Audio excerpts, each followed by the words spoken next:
I was in a military service. It's national service you have to do as Eritrean.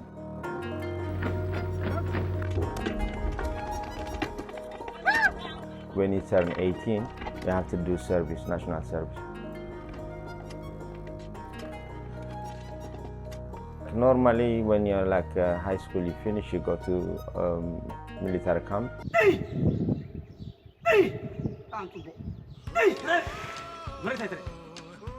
You train,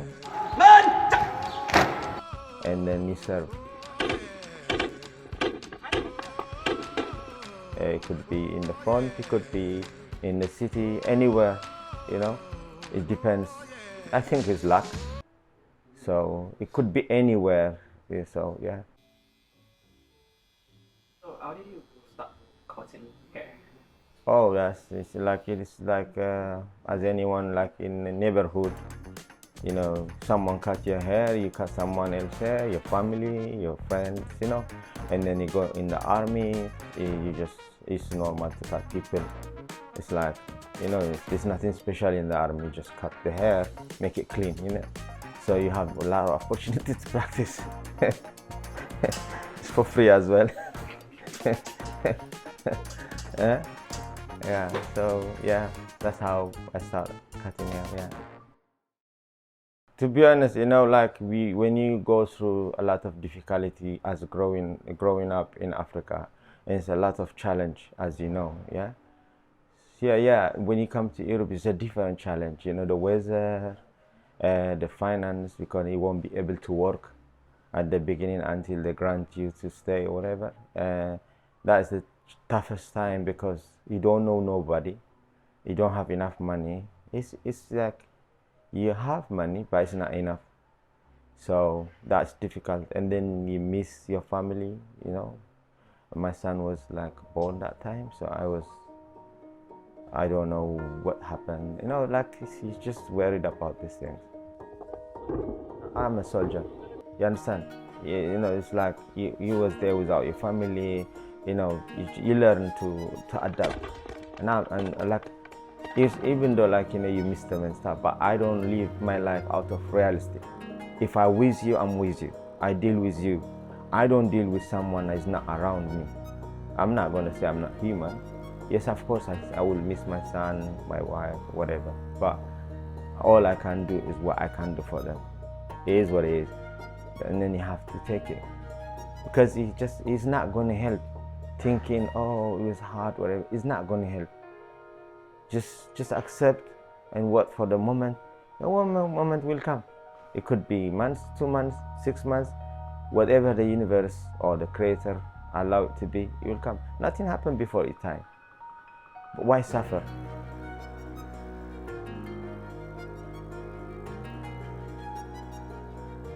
I was looking around. In fact, I come to Argos when I bought the clipper, and then I see the hairdresser. There was like about 3 hairdressers across on this road where I am right now. I say, in that time, I say, wow, this is a lovely place. One day I will have a shop here. That was like, I was a refugee that time when I was thinking of that one. Then I say, yeah, then I keep in my mind. Then I start working in town. Then in 2010, I manifested this one, like I have this shop. This landlord of this shopping center, I want to give them credit for, especially for the guy. His name is Jeremiah or something. He's no longer around. I don't see him. He come just from London for that day, but that day is my luckiest day. I was working. He called me, and then, you have time to see me? I was waiting for them for 1 year, you know. And then he said, do you want to come meet us? And where? In front of the shop. And I come, rush myself. I was having barber. I was cutting someone, and I said, okay, give me 10 minutes, and I finish the haircut. Rush myself. There was BlackBerry phone that time, and then I have good pictures. And I show him, oh, look, this is what I can, and then that's it. And then they do the shop for me as well. You know, it was messy, the shop, so they have to spend to clean the shop, fix the shop, and then I work with them as well to build it. So it's like sometimes I don't think if you have money, you open stuff and you become success.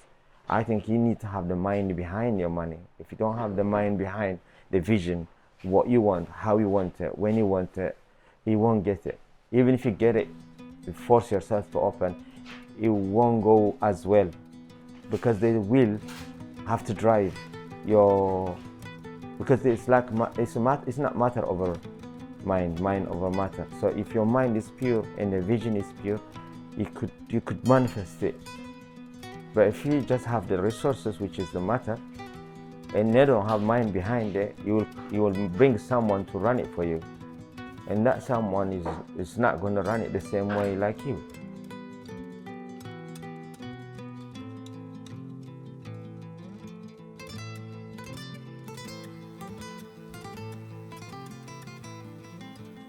Yeah, to be honest, they make jokes in America about barbershop. Just like they say, it's a kind of a therapy for black people. So they come, they offload their their problem, because when they come to the barbershop, yeah, they don't know you, right? They could go somewhere else, you don't know them, and the chances you will meet them again is like next to zero, right? So they come, they build a relationship, but it's not a long-term relationship. They can be there with you for maybe a year or 2 years or 3 years. Then you don't know them. You don't know where they come from, or you know what I mean. So it's like there's idea that they bring to you if they are like they have problem with their life, with their wife, with work, in general, yeah. So you just talk to them, even if you don't give them advice. So people, they want someone to listen to them. Who listen to you now? Nobody listen, right? But the barber, we listen, because we put him in our chair, we cutting his hair.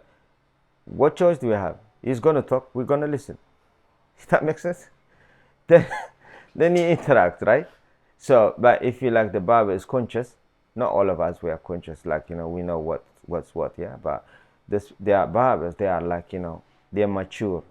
They've been in the game for long, and then they know they can relate themselves, their problem with others, yeah. Then they can advise people and then make it easy, you know what I mean? I remember one guy was in my chair, we was talking, he was telling me about his problem and stuff, and then I was telling him stuff, but I'm not sure what I even tell him. But he come back after a week or something, and then he said to me, that day, he was grooming himself to just kill himself, or like do suicide. That was the thought he having. But when he was telling me his problem, I was telling him bigger problem maybe. You know what I mean? He consider what? Then we talk a lot about problems and issues of people. He just drop it and then start living his life. And then he say, thank you, I was about to do this and this, and I didn't know. You know what I mean? So you have to be careful what you advise even to people. Maybe you can save people. If you say a wrong thing, it could lead them to something else as well. You know what I mean? So it's like a community place because black people, as black people, we don't go to therapy. We go to family, to priest, to Sherman, or to your mom or your dad. You know what I mean? You go and talk to them and stuff, yeah. But in Europe, you have to go to specialist therapy, and then he will listen to you, write down, and then explain. You put science into it, advise you, So it's different thing. That's why it's people, especially men, they want to come and chill, have their hair cut, and then you feel good as well. When you cut your hair, you feel good. You build your confidence and stuff. So before you go out, you go to barbershop.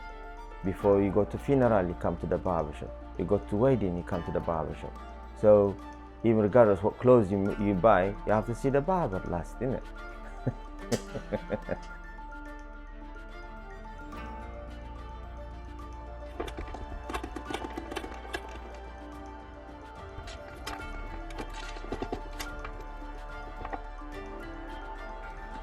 أنا سامي البحال أب مانشستر أمت دسنك البحال نعم كماي يونن مس كماي إيرتران إثيوبياويان سودانيان تفعلالي على سات ولا إنجليزاويان ولا يسر مسايسر مالتي